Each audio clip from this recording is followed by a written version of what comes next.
There is a tremendous misunderstanding and, in fact, a propaganda point that has been promulgated by not just President Trump's critics, but also by a number of economists who should really know better.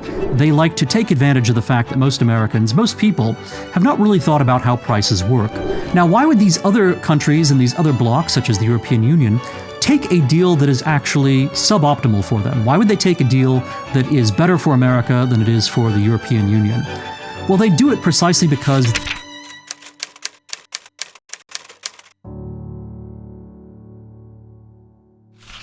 President Trump has had a number of victories recently in what has been styled by the media as a trade war. We've seen new deals struck with the European Union, with Japan, with the UK, and a number of other countries, totaling, I think, now more than half of the world's GDP. So the United States, in entering into trade negotiations with major blocs within the world, has succeeded in creating new deals which are going to bring more investment to the United States.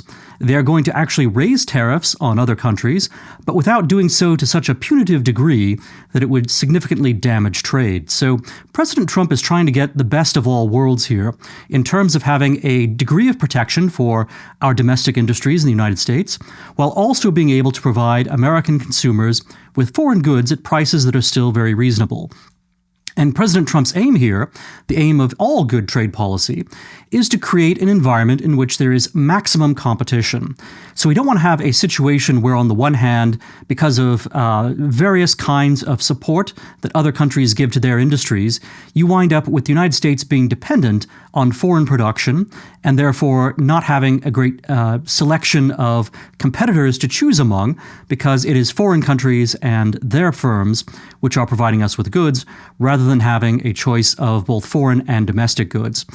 People often think of so-called trade wars and tariff policy and trade policy as being an obstacle to consumer choice. But in fact, if you do it right, it will increase consumer choice, because you'll have a greater range of options, both of foreign products, but also of domestic products. And when you create a trade barrier, when you create a certain amount of tariffs, which are going to raise the price of foreign goods, that creates an incentive for more domestic producers to enter the market and produce those same goods at a lower cost and therefore gain market share. So you have more competition, more of a battle between both foreign producers and domestic producers in order to give the American consumer, American families, American individuals, the best possible deal, the lowest possible price. So that's what President Trump has been aiming for here. There is a tremendous misunderstanding and, in fact, a propaganda point that has been promulgated by not just President Trump's critics, but also by a number of economists who should really know better. This propaganda point against the trade policy that President Trump has been promoting makes the claim that producers will somehow pass on the cost of tariffs to the American consumer. So you see a number of mainstream economists who claim that, in fact, the American consumer is going to wind up paying the total cost of tariffs, and that the tariffs are, in fact, just another tax on Americans. Tariffs are indeed a tax, but they are a tax on foreign goods. They're not a tax on American consumers. And if you think about it, what's really being taxed is not even the good itself, it's rather the foreignness of the good. So again, if you have a tax on widgets, if you have a tariff on widgets, rather, that's going to apply to widgets that are made in foreign countries, but it's not going to apply to widgets that are made in America. And again, if you have a substitution of domestic widgets for foreign widgets, you're going to wind up with prices that will be equally low, but you'll have more jobs in America because those widgets will be made here. And that will create a situation that's better both for American consumers and also for American workers. Nevertheless, this idea that tariff prices will be passed on to American consumers, it's very durable. It's something that we find that economists who want to attack President Trump's trade policy and basically any kind of America First trade policy, it's something they recur to time and time again.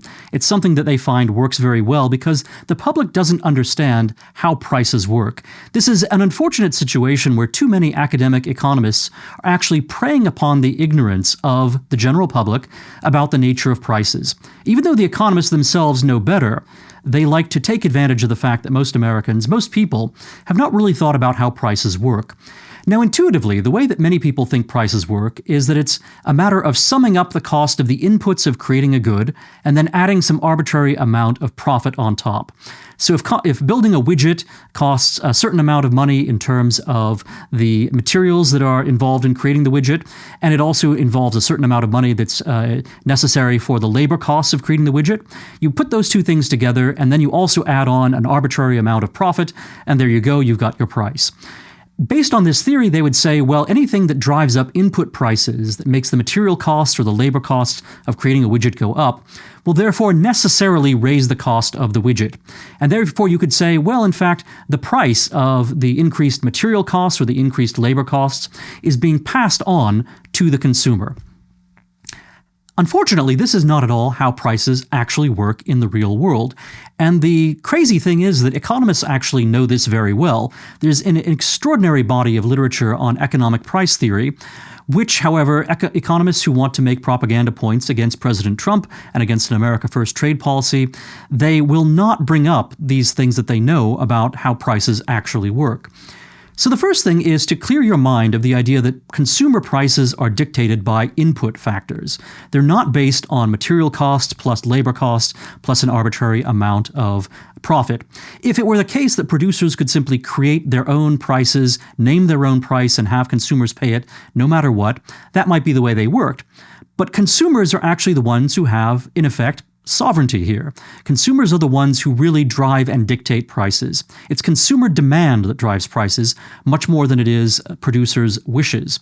And that includes even producers' needs when it comes to their input prices of labor and materials. So basically, whatever consumers are willing to pay for a good is what its price on the market will be. And what they're willing to pay may be, in some cases, a massive multiple of what it actually costs to produce the good. So maybe, it's $5 to have the materials, to purchase the materials for creating a widget. Maybe it's another $5 for labor costs. So the widget costs $10 to produce. And you might think, well, therefore, you could put on an arbitrary, maybe a modest amount of profit, say $2, and sell widgets for $12 a piece. You'd get a profit, and you're clearing all your costs for the materials and the labor, and therefore that's what you would sell the widget for. But consumer demand actually deals from a completely different deck of cards, and it has completely different considerations for setting a price. So it may in fact be that the American consumer, or consumers anywhere in the world, are willing to pay $50 for a widget. In which case, that doesn't make the material cost of the widget go up. They're still, just $5 for labor and $5 for the material. You put them together and you get a widget that costs $10 to produce, and yet people are willing to pay $50 per widget for these devices. In that case, you're making a $40 profit. And if people are willing to pay $50, why would you charge them only $12? Why would you only put a $2 profit on what has cost you $10 to produce, when in fact you could charge an extra $40 of profit and reap all of that reward? Now, when I point out that this is the way prices actually work from consumers, socialists and people who don't understand economics, whether they are on the left or on the right, might have an immediate reaction to this and say, that's totally unfair. Why should a producer of widgets charge $50, which is what consumers are willing to pay, when in fact they could produce the widgets for just $10? Maybe they're allowed a little bit of profit. Maybe we'd say, okay, you can add $1 or $2 in terms of profit, but adding $40 and selling widgets for $50, that's price gouging. That's totally unreasonable. Why should that be something that our society allows to happen? Well, it's actually very, very important to the entire free market process that you be allowed to charge what the market is willing to pay, what consumers are willing to pay. And why is that? Why should it be okay and fair for you to get $40 of profit on something that costs $10 to produce? It's because that sends a very powerful market signal to you as an entrepreneur, as someone who runs a business, and it also sends a signal to all the other entrepreneurs in the country and indeed in the world, and to anyone who's producing anything, that there is a tremendous demand for these widgets, and there's more profit to be made if you can make more widgets. And that's going to encourage competition. It's going to encourage other people to enter the market. And that will tend to drive the price of widgets down while producing many more widgets and satisfying consumer demand. So the way in which you actually get plenty is precisely by having high profits, because high profits act as a market signal to other entrepreneurs and producers to enter the market, to gain their own share of the market and their own share of the profits. And then by producing more goods, they start to satisfy the consumer demand and they bring prices down. You have competition and you increase the product quality, and generally you have a virtuous cycle. And that all starts with the very powerful market signal that begins with the very high profit level. But what happens if you have the opposite situation? What happens if it costs $5 of materials, $5 of labor to create a widget, and yet consumers are only willing to pay $8 for a widget? Now, if you don't have an understanding of prices, you would just kind of maybe give up and walk away and say, well, I guess I've built all these widgets, I can't sell them at a profit, therefore I'm going to do nothing with them. I'm just going to have them sit in a warehouse and rust, and that's the end of it. I'm not going to build any more widgets, and the story is over. That, of course, would be a very dumb thing to do. If you have invested a lot of money in creating a stock of widgets, and yet it turns out that you can't actually sell these widgets for profit, what is the logical thing to do? What is the best possible choice that you can make here? Well, it's to sell the widgets for whatever price you can get for them. So, you don't want to have them sit in a warehouse where you're going to pay for the warehousing costs. You're going to pay for the depreciation as the widgets rust or otherwise, stop being useful. You're going to want to get the best price you possibly can, even if it's not a profitable price.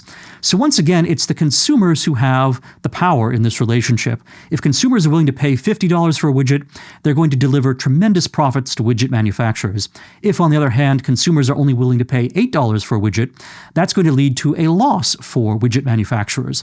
Now, obviously, losses are going to send a market signal to those manufacturers as well. And if you are losing money on every widget you build and sell, you're not going to be able to keep doing that indefinitely. So it is the case that, that will ultimately lead to widgets being taken off the market in a very simple model where these are the only considerations. But actually, in a way, in a more realistic scenario, that's not what happens. Now, you might think, why would people continue to manufacture widgets if it costs $8 to manufacture them and you can only sell them for $10? Well, it's precisely because as you manufacture more widgets, you gain more knowledge about the manufacturing process, and you're able to become more efficient in manufacturing.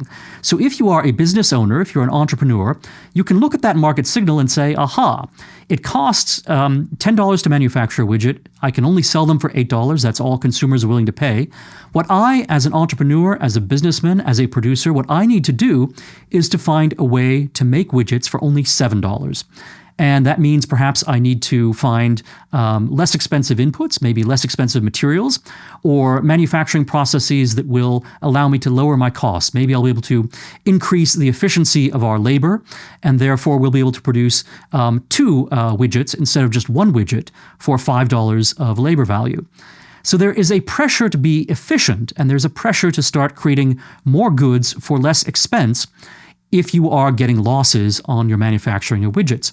There are other considerations as well. You might want to gain market share. And you might have a long-term plan, and of course you would need investors who have the capital to support this. But you might very well have a long-term plan which says, we will sell widgets at a loss for 2 years. We'll sell the widgets for $8 a piece, even though the manufacturing costs $10, the materials plus labor. That costs $10. The profit, the sale price is only $8, so there is a loss of $2 on every widget. But you might say, you know what? We're going to do this. We're going to sell widgets. We're going to, hopefully gain efficiency over time and therefore be able to manufacture them less expensively and move towards profitability in that regard. But we're also going to be basically satisfying consumer demand and giving consumers the sense that this is a reliable product that they should continue to use in the future. And creating a market like that is one of the most important functions that an entrepreneur serves. An entrepreneur sees a way in which a situation that may not be profitable in the beginning can ultimately become extremely profitable in the long run. This is exactly the story of Jeff Bezos and of Amazon.com. Amazon didn't make profits for about 10 years, But what Amazon was doing was instead creating a market for itself. It was creating its brand name. It was creating a consumer base. And it was getting to a point where it could then be able to serve its customers more efficiently. And so that as it was moving from greater losses to lesser losses, it would ultimately move into profitability and then high profitability. And this was something that was a very smart business plan that investors were very confident in, and therefore they were willing to continue to support Jeff Bezos even through about a decade when Amazon was not making profits at all. So this is the way the economy actually works. This is the way prices actually work. This is the way businessmen and entrepreneurs think about these things, entrepreneurs. So when it comes to tariffs, what happens? A tariff is going to add to the price of a foreign product. A foreign company that wants to sell in the American market therefore faces a choice. If it tries to raise the price so that it's not taking the increased cost, the taxes basically that are being added to the cost of producing the good, if it's not going to take the cost of the increased cost that comes from the tariffs out of its own profit margins, it will indeed try to pass along the cost to consumers. But notice that there is a problem here, because consumers aren't willing to pay an arbitrary quantity of money. They're not willing to part with an arbitrary amount of their income in order to buy widgets or whatever the product might be. So you're going to sell fewer copies of your commodity, fewer copies of your good, if you are raising the price. And that's just, ordinary, supply curve, demand curve logic. So there's a trade-off here. You're going to lose market share. You're going to be, selling products at a higher price. Fewer people are going to buy those products.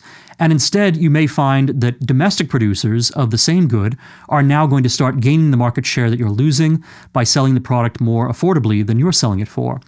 That's a bad scenario for any kind of foreign company. A foreign company, in most cases, and again, you can look back at the domestic example of Amazon.com, but when it comes to foreign trade, foreign companies basically want to have long-term relationships where they are assured of a consumer base. They don't want to lose their market share. Therefore, there's actually a lot of incentive upon them to keep prices low and to take the cost of the tariffs out of their own profitability rather than to try to raise prices and therefore offset the cost of tariffs that way. So it may in fact be the case that foreign producers are taking the price of the tariffs out of their own profits rather than applying them to the prices and trying to charge American consumers more.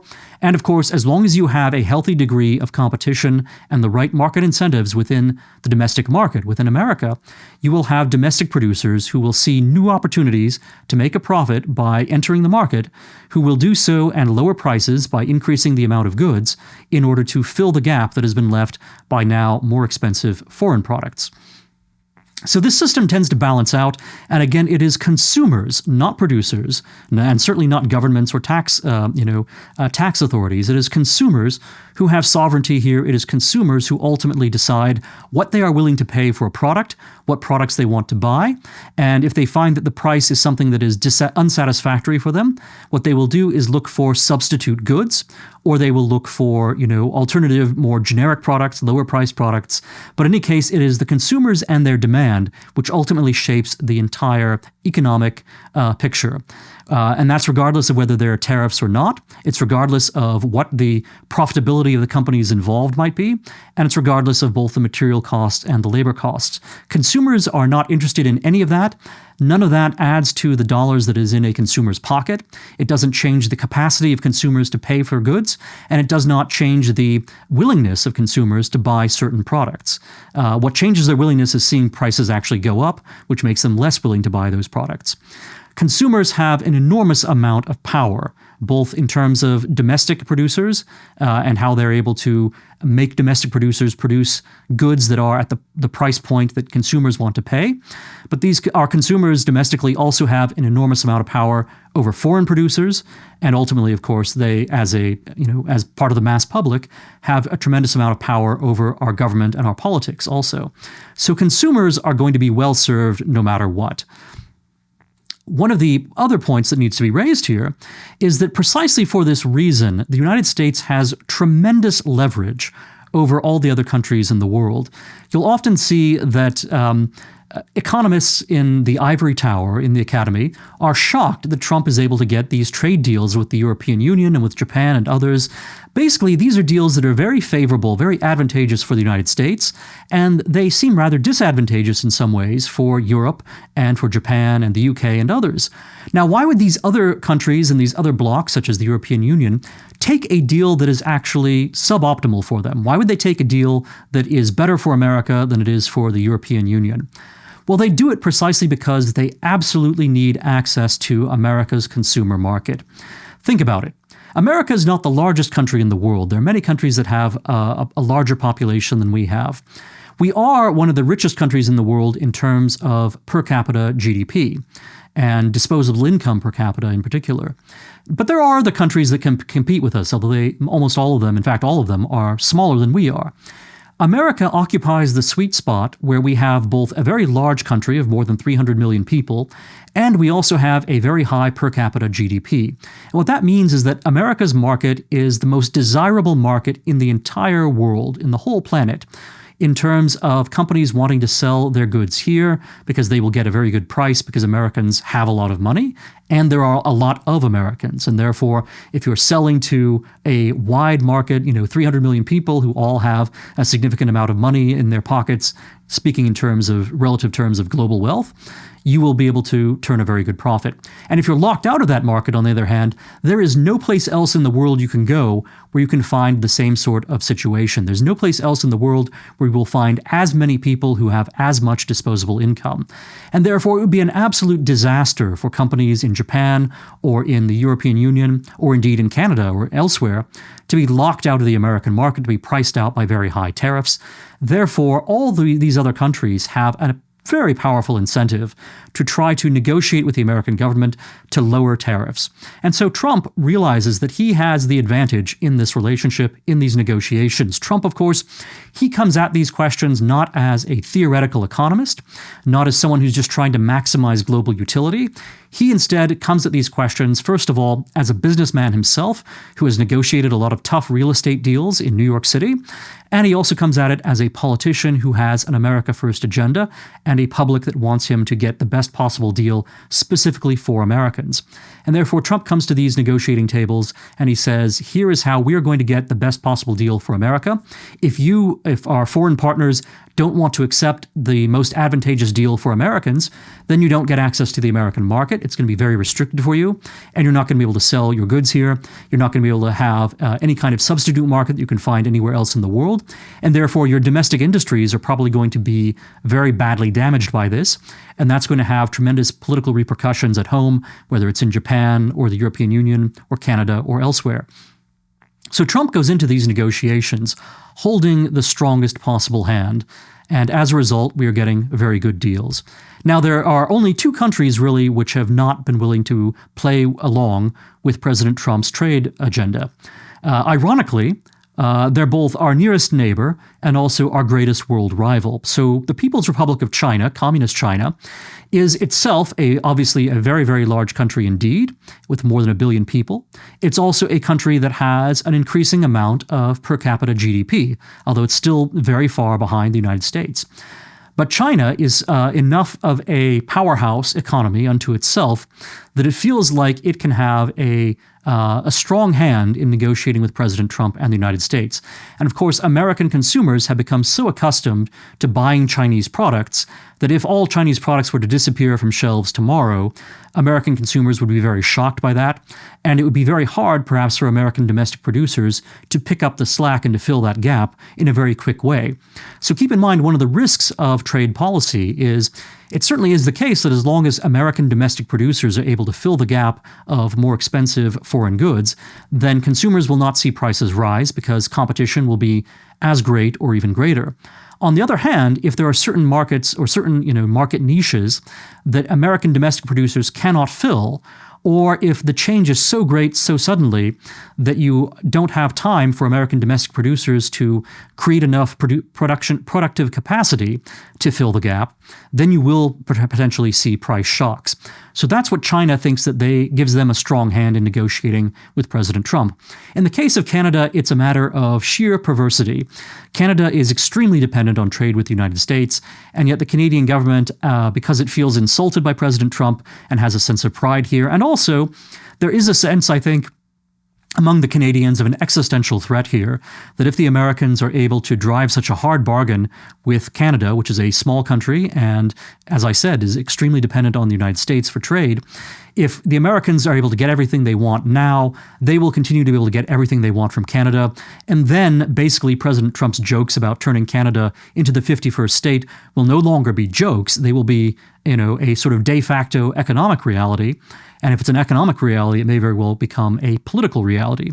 So the Canadians, it's not just a perverse pride, but also perhaps a real sense of existential danger to their existence as a nation that drives them to want to have a hard bargain and to try to resist President Trump. Ultimately, I think, of course, they will have to cave in, but they certainly want to resist enough to give a signal to the Americans and to President Trump that they are not simply looking to become the 51st state and a part of the United States of America. So American consumers should be confident. American news watchers, people who are looking at the headlines, looking at the newspapers, looking at the way the mass media is reporting on this, those of you who follow this podcast, you don't need to be surprised in the future when you continue to see good news coming out of President Trump's trade agenda. There are hazards to it, but we see that America has such strong leverage in negotiations with other countries that we should continue to expect favorable deals to emerge. And also, because of the way prices work and the way competition works and businesses in general think about their markets, we can expect that American consumers will continue to be very well served by highly competitive environments that will have a multitude of goods, which will be affordable, low price, and it will not be possible for foreign companies to supposedly pass on the cost of tariffs to American consumers. American consumers are in the strongest possible position when it comes to world markets as well as the domestic market, and therefore they should not be surprised when you see continuing good news coming from these trade deals. Instead, they should be extremely confident, just as President Trump is, that Americans will continue to have the best possible economic deal because of their consumer power.